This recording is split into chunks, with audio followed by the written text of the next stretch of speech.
I am not in any position to change your mind. However, we do tend to remember those with whom we disagree the most. And with this in mind, in many parts of the world, fewer people are getting married, less children are being born, and divorce has never been more common. The differences between man and woman have always been there, but instead of acknowledging that we need each other and that we are stronger together, many, if not most, online sources prove that the bond between man and woman, in many cases, has been reduced to a mere checklist. And though it goes both ways, perhaps the subjective concept of a high-value man is one of the more common examples of this. Instead of asking, what kind of man is he? What principles does he have? How many failures has he survived? How many tragedies has he witnessed or experienced? How does he deal with setbacks or illness? How strong are his convictions? Does he act honorably and selflessly? Is he kind and considerate? Is he honest and wise, straightforward and trustworthy? And yet, out of everything that make up a man, the first two questions are almost always, what does he do and how much money does he make?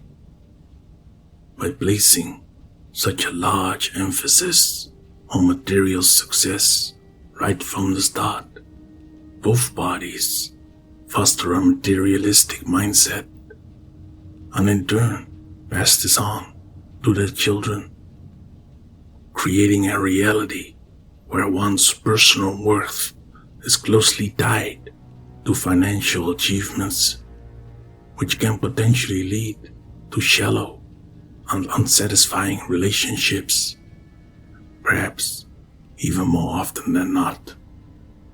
In this day and age, people are being reduced to mere numbers. She's an 8, she's a 6, he is in the top 10%.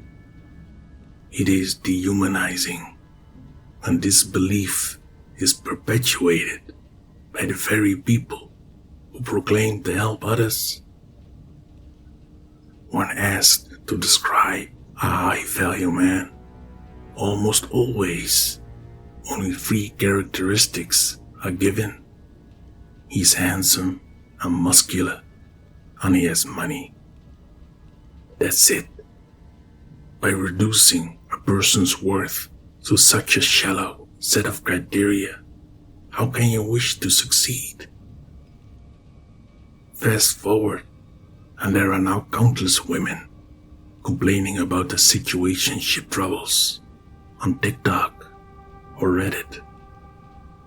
By placing such a large focus on external factors like wealth, status, and physical appearance, you neglect emotional intelligence, empathy, and character, qualities which are essential for healthy relationships.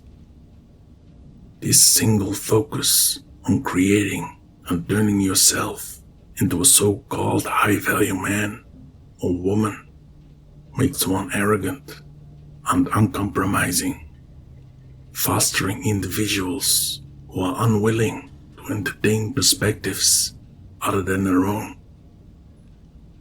Ultimately, it's important to recognize that human worth cannot be reduced to a checklist of traits or achievements, and individuals should be appreciated and valued for the unique qualities and the content of their character.